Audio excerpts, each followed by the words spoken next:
Right now, Pope Francis has arrived in Egypt, bearing a message of peace and reconciliation.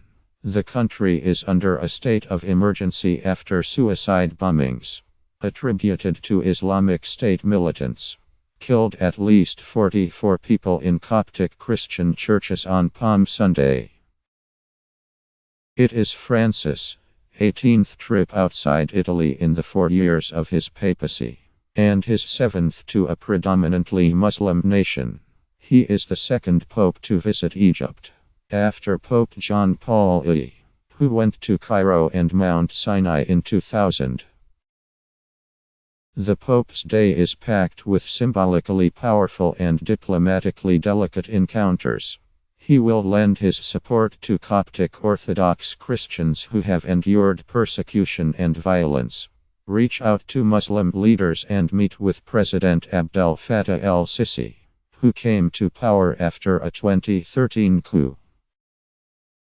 Also on the Pope's itinerary, a peace conference hosted by Sheikh Ahmed el-Tayeb, the Grand Imam of Al-Azhar Mosque, a meeting with the Coptic Patriarch, Pope Tawadros I, and a mass and meeting with Catholic clergymen and seminarians.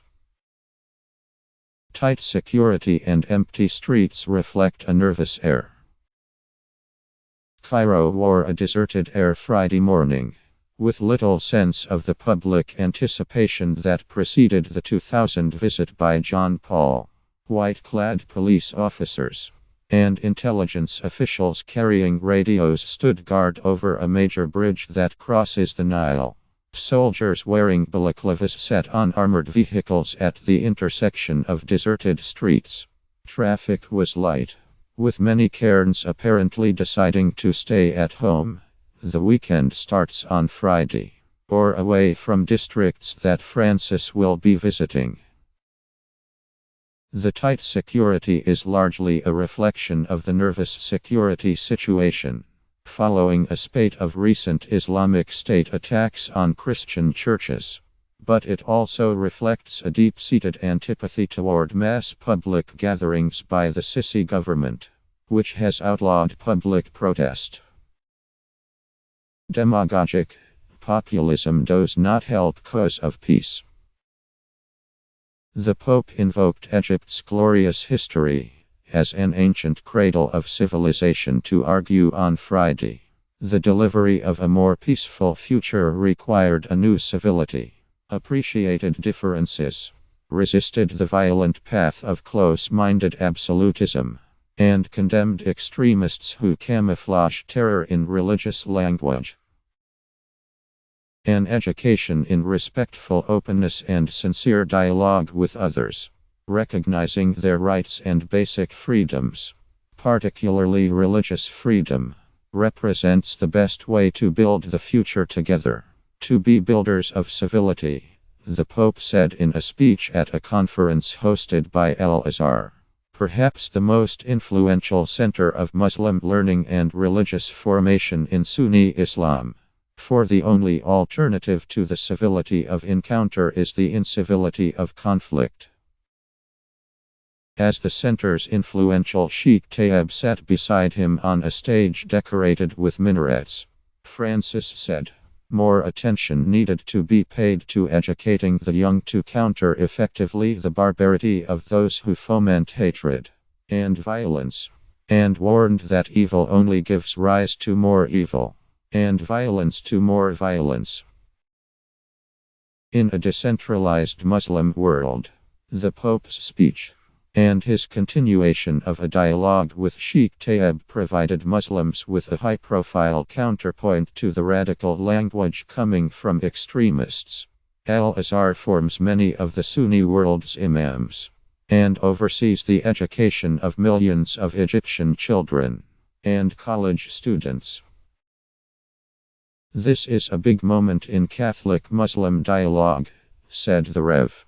Ton Rees, a veteran Vatican observer and senior fellow at Woodstock Theological Center at Georgetown University.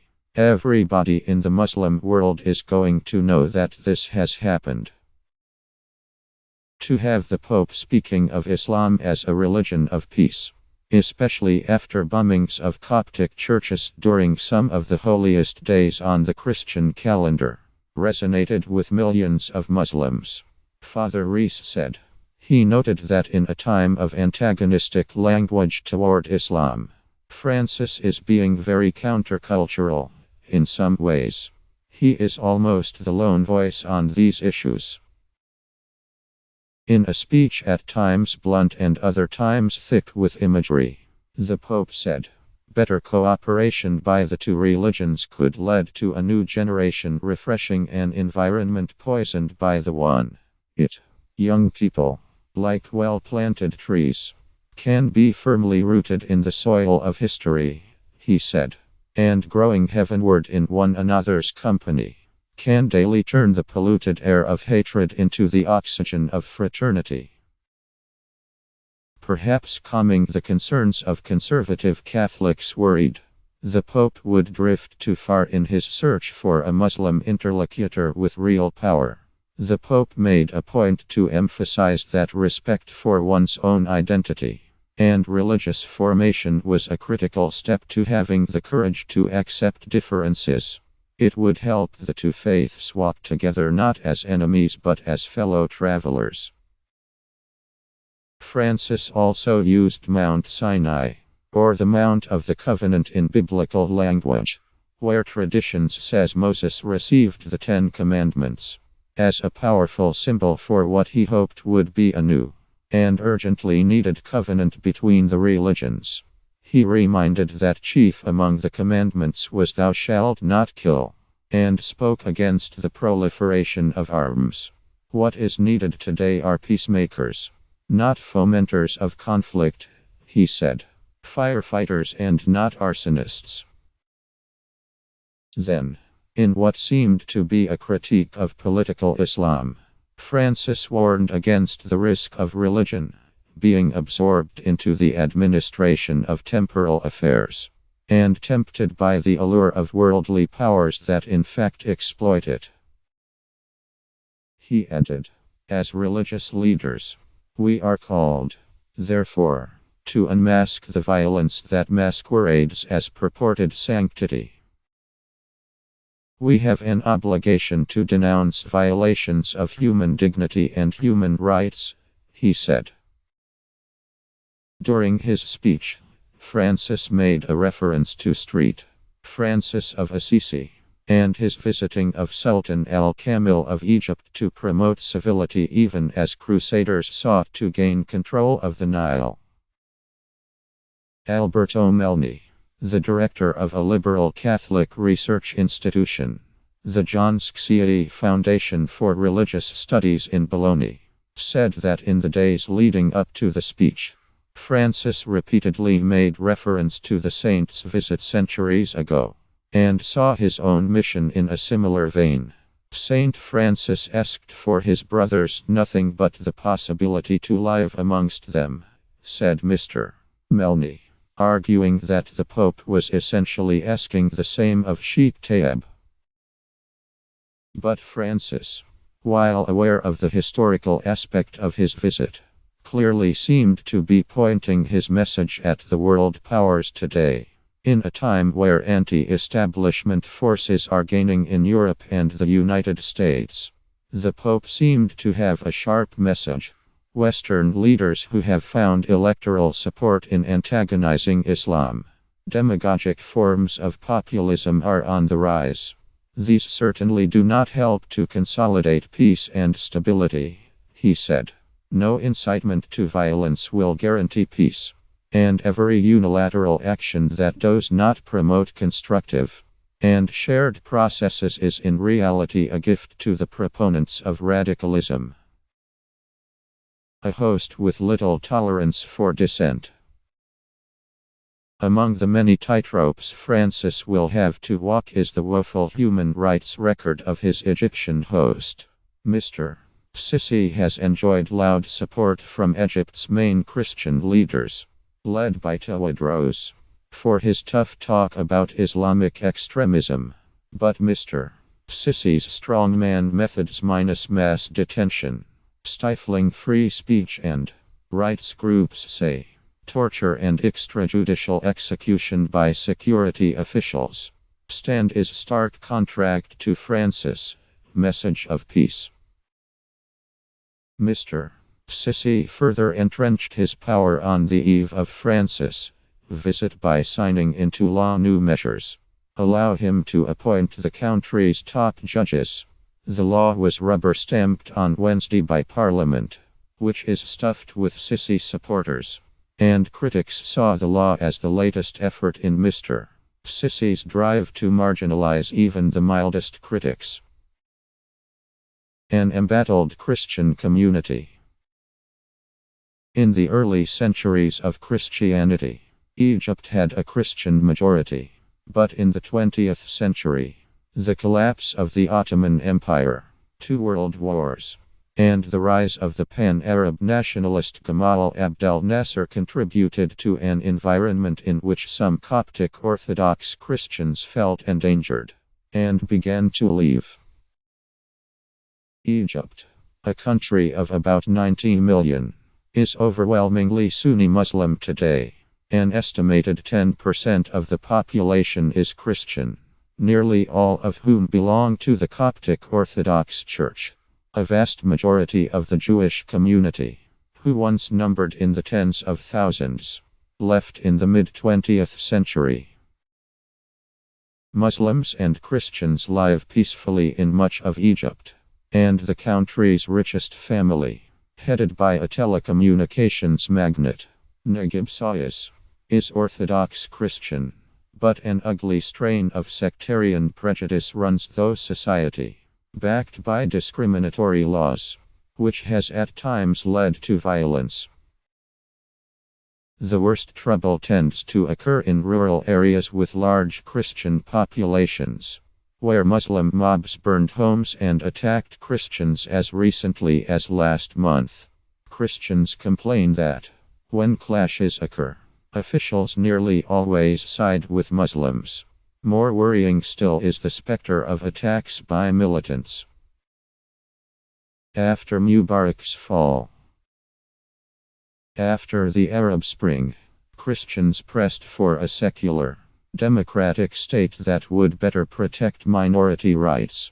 Many saw the rise of the Muslim Brotherhood and Salafists as an ominous turn, and were openly relieved by the military takeover, removed the Muslim Brotherhood leader Mohammed Morsi from power in 2013. Mr. Sisi, who removed the Muslim Brotherhood from power, has pleased some in the Vatican with his efforts to better safeguard the rights of the Christian minority, though many remain troubled by his crackdowns on the Brotherhood and other political enemies. The bombings this month, and oppressive laws barring Christian converts from changing their religious affiliation on identity documents, and imposing stiff restrictions on church building, showed that Egypt is still a trying place for Christians to live. Religious freedom in Egypt. A recent report by the United States Commission on International Religious Freedom removed Egypt from the category of country of particular concern, after 6 years on the list. Instead, Egypt, which designates Islam as its state religion and considers Sharia, the legal code of the Quran, as an inspiration for legislation, is now listed among nations where religious freedom is a concern. That was mostly a result of Mr. Sisi's continued condemnation of sectarian attacks, his government's conviction of radicals targeting Christian populations, and his rebuilding, under a new August 2016 law, of more than 50 churches destroyed by extremists in a rash of 2013 attacks that left 29 dead. The report also noted that Mr. Sisi had attended a Coptic mass on Christmas Eve for a third successive year. He offered condolences in 2015 to Tawadros after a separate massacre of Coptic Orthodox Christians by Islamic State militants, this time in Libya, and personally apologized to a 70-year-old Christian woman who was stripped naked and dragged through the streets by a Muslim mob in May. While the previous SRI report had noted that a climate of impunity was still pervasive, this SRI observed a greater sense of legal accountability, with an increase in imprisonment for those who persecuted Christians. The role of Al-Azhar. Perhaps most important, Mr. Sisi's government has slowly removed extremist ideology from school books. But when it comes to Islamic formation, it is Al-Azhar University, perhaps the most influential center of Sunni Muslim learning in the world, that is crucial.